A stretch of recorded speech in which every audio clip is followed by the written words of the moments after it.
It is a Thursday night edition of Amazon Prime Football. Week 6 in the NFL begins in Chicago, where the Washington Commanders come to town.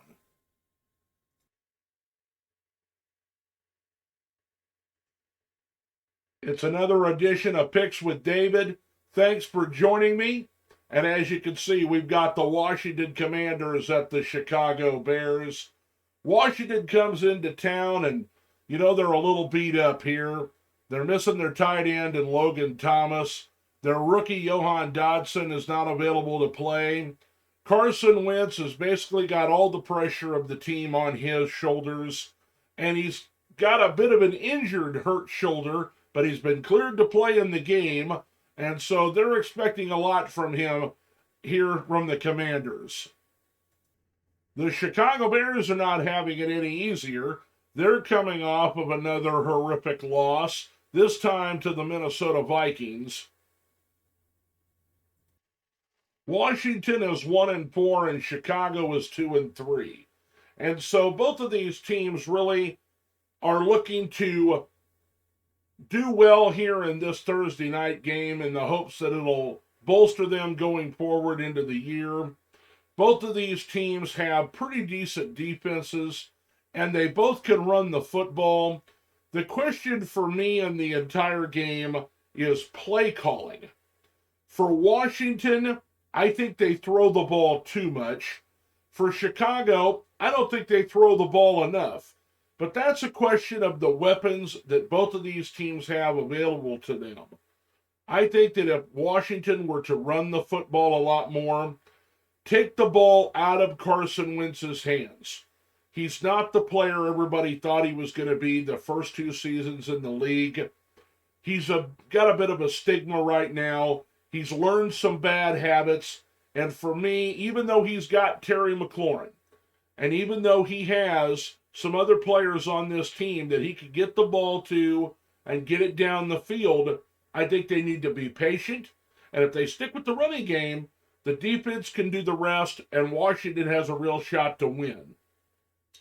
For Chicago, they're not allowing Justin Fields to use his talents.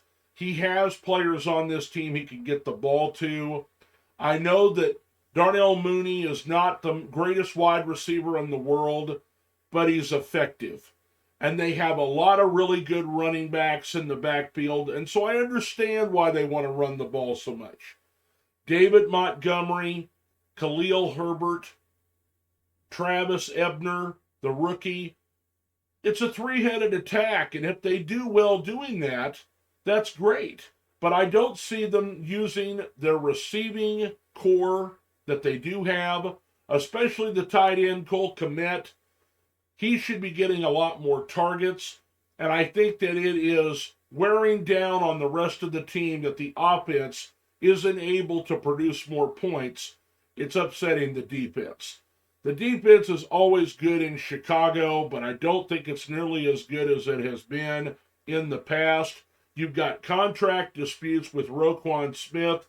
They traded away Khalil Mack in the offseason because of salary cap concerns.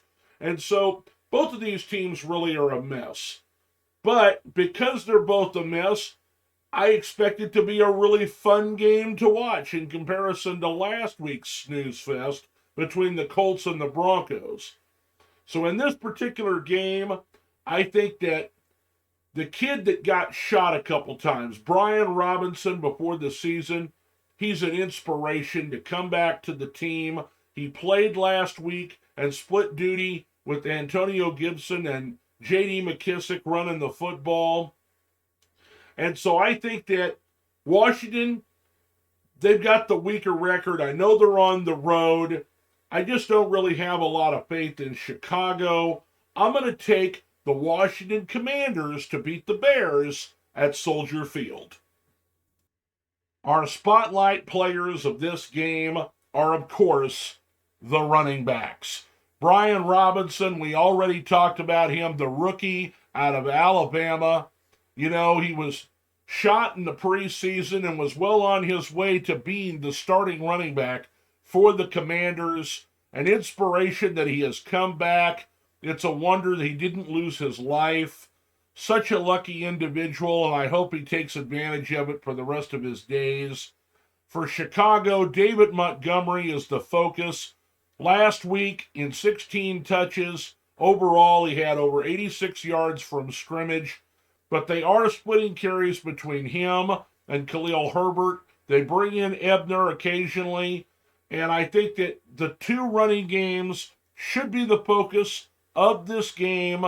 Once again, I think Washington can win if they rely on the running game a little bit more and don't have Carson Wentz try to win it all on his own. As for Chicago, they're going to run the ball here, of course, with their running game, but they need to turn Justin Fields loose a little bit. So another Thursday night game here, week 6. I want to thank you all for joining me here for another edition of Picks with David. Be sure to like and subscribe if you don't want to miss any of my videos. And check out my newest video right over here, where it'll tell you all about the current standings in the NFL and the comparison based on what I thought was going to happen during the preseason. And some preseason, or some week 5 early season awards that we're handing out at the quarter pole of the season. Thanks again for joining me, and we'll see you on Sunday for another 5 big games in week number 6.